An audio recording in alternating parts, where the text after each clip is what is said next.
Hello, everyone, and welcome to week 2. Congratulations on getting through week 1 and starting the process and the journey. Thank you again for sharing your passions or things that you're seeing at your school as you also introduced yourself in the discussion board. It was great to see you on Thursday night last week and be able to sort of guide you on what we're going to do through this journey. Reminder, it's all doable. The bites are there. We're going to chew through them and find success. Um, let's think about week 2 now. Week 2, the focus is on the problem. The problem you see, the problem that is facing you or in an area that you see as a future problem even in moving into the counseling field. The purpose of the problem, the purpose of the study. Why are you doing this? Going back to that problem, and then understanding about subjectivity and understanding that you have a duty to be subjective in what you're presenting and what you're researching throughout your paper. You don't want to show a bias. You want to show that you can be subjective, presenting both sides. The one for the purpose of the study, as well as understanding what the other side, that negative statement to the study as well, and just trying to be subjective. So with that, let's just give an overview of what you're working on this week. So there's reading assigned for this week.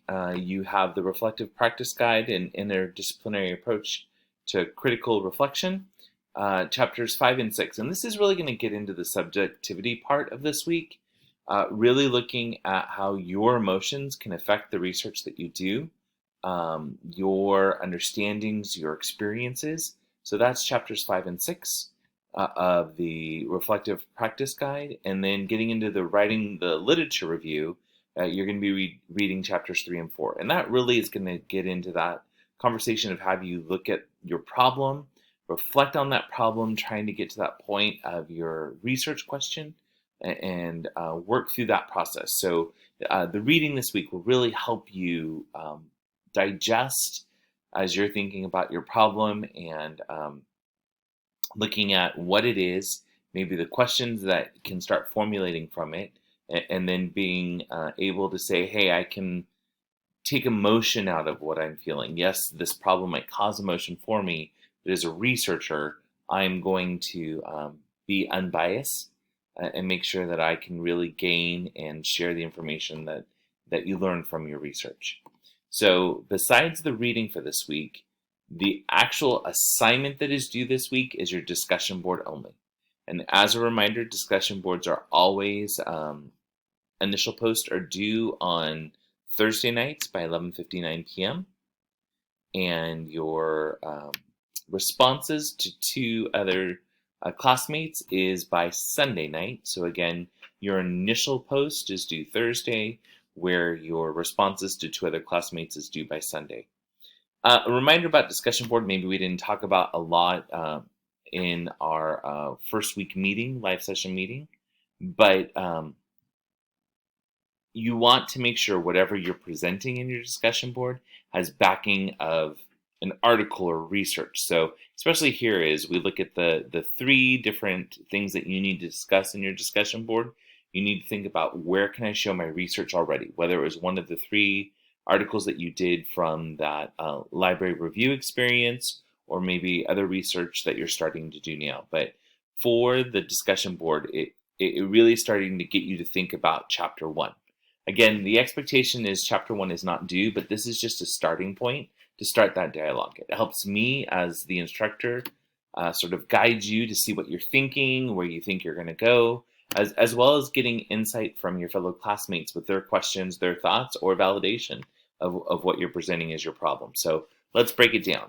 In your first 1 to 2 paragraphs, you're going to discuss the topic you're choosing by really giving an understanding of what the problem is that you see in your current position or past experiences that you've had, or maybe future experiences as well. I know that's not there, but you can look that way. And then in the next either paragraph or 2 paragraphs, you'll discuss your passion to understand more about this problem and your desire your desired outcomes, like why do you want to be able to research this problem? What are you hoping to take away from doing this research? And then the final paragraph or 2 paragraphs, you're going to reflect about your experience on the topic and reveal maybe some assumptions or bias that you might have in regards to the topic. So that way you can start pressing through and saying, hey, I see that these can be biases, but I need to start understanding how it can be subjective as I further work through this. So again,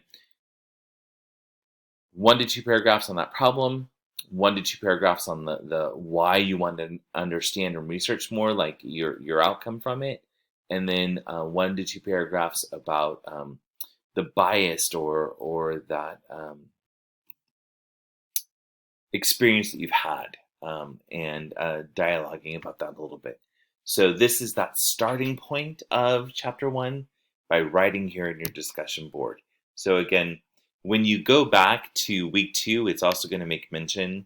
The last piece is there's no written work, but this is your starting time to start thinking about writing chapter 1. A reminder for you, if you are going to try and take what you're writing in the discussion board and putting it into chapter 1, just make sure you're using the template, the Word template. And if you think that you're going to write in Google, make sure as you're submitting assignments that you're submitting it in the Word document. Alignment is going to be a little bit tricky if you try and go between the 2 documents. I've had a student do everything on Google, then try and put it all into the Word document, and it just took them a really long time to reformat. So my encouragement to you is use the Word document, but you will make those choices. As always, I am available by a phone call, an email, or a text to try and answer your thoughts, but this really is a great place that I'm going to get to see in the discussion board where you think you're going, and I'm available at any point. Give me at least a minimum of 24 hours to respond back to you, if not quicker or sooner. I hope it is a great week. God bless you, and I look forward to getting a little insight into the problems that you're seeing and what your hope or the outcome is that you want to get from doing this experience.